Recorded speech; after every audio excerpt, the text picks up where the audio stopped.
Hello and welcome to Ross's Movie Reviews again. This is my continuing movie reviews on the Star Trek movie franchise. We only have two more movies to go, and let's do the ninth one, Star Trek 9, Star Trek Insurrection. The third appearance of the Next Generation, and also their second full-fledged screen time. So, well, this one was directed again by Jonathan Frakes. And don't get me wrong, he's a great director, but I think this one, he might have been under a little bit of pressure because you can easily tell the budget restraints in this one. They didn't have much of a budget. He wanted more of a creative say in this movie. And Patrick Stewart here, he also was able to produce it. He wanted to make a movie, to produce a movie that was of good quality.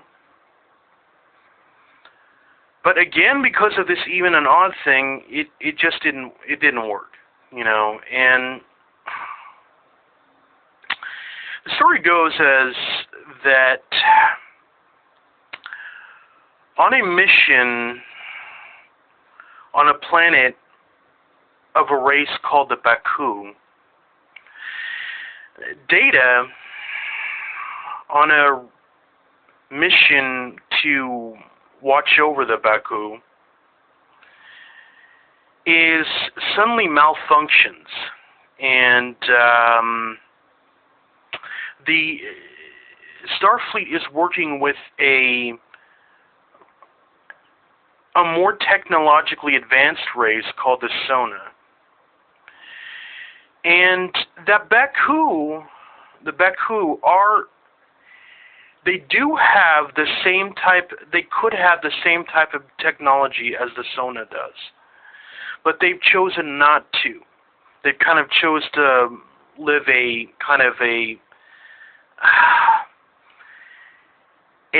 Amish sort of life, where they just kind of give up technology altogether and go for more like a pioneering setting. What that does is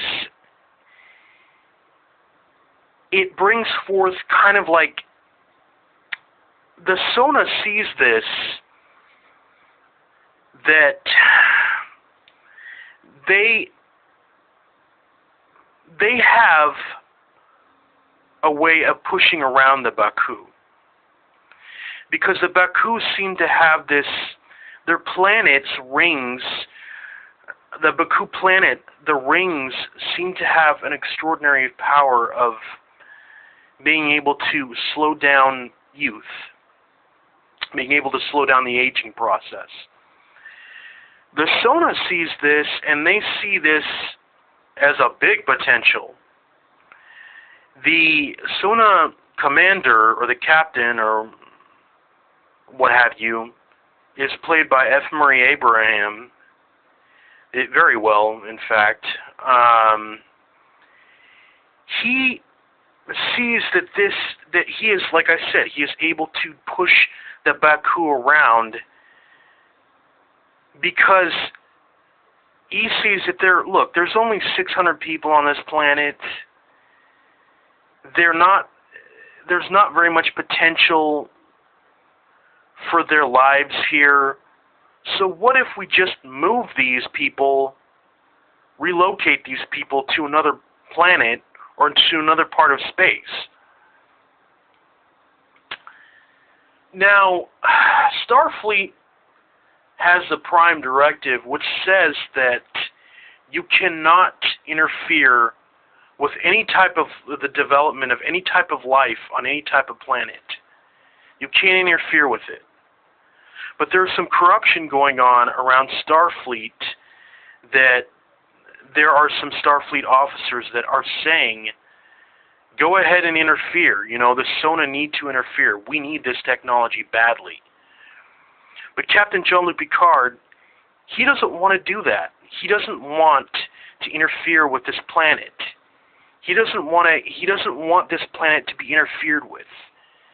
And he wants to protect these people in order to save their way of life. Well, he's given an order not to. But of course, he disobeys that order, and he sort of gives way to mutiny under command of Starfleet. So what that does is it makes him wanted in Starfleet, and also the Sona are wanting to stop them as well. Now, there's a wonderful part in this played by Donna Murphy, who is in this scene right here. She's just a wonderful actress. She just does a great job in this. She does a spectacular job. I don't really get where they were trying to go with this. It's not that bad of a movie. It's certainly not as bad as Star Trek V, let's just say that. But this was sort of the beginning of the downfall of the Star Trek movie series. This is when it started showing signs of age.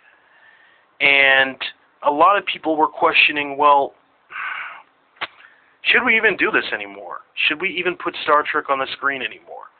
We're running out of ideas, and we're running out of money. We're running out of budget. We can't make a good enough budget. Luckily, all that would change in 2009 with the release of Star Trek the movie, where they did have a big enough budget and a good enough storyline to make it sweep across the screen again and be able to give the fans Star Trek back to what it fully was. And like I said, in this one, it showed signs of aging. It really, this didn't get very good reviews.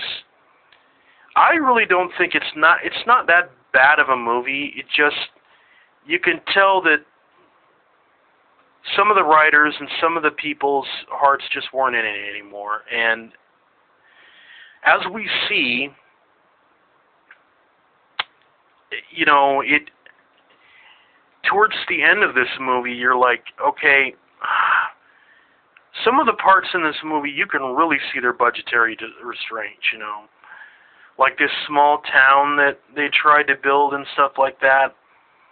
You could tell it was done on a set, and you could tell, you know, I mean, and it's really a shame because, you know, I was really hoping when I saw this movie for much more than what it was, and they just did not, you know, they just did not deliver enough, and I don't really think their fans really got this movie. Some of the people said it was a glorified version of, like, the television show. I don't know. I mean, you know, join me in the next one where we go for Star Trek X, Star Trek Nemesis, which was completely a mess. This definitely was the sign for a while that Star Trek in the movies was all but finished. It just, we'll talk about it in the next review, but it just wasn't good. And it was directed by someone who didn't know anything about Star Trek whatsoever, again. And I don't know. Alright, well, in a final comment, alright, this movie is not that bad. It has some lighthearted scenes, and it's just, I don't know, I just don't like it because it just wasn't, they didn't put their heart and soul in it. So, thank you for watching my review, and we have one more final review of the Next Generation crew, and join me for that. Thank you. Good night.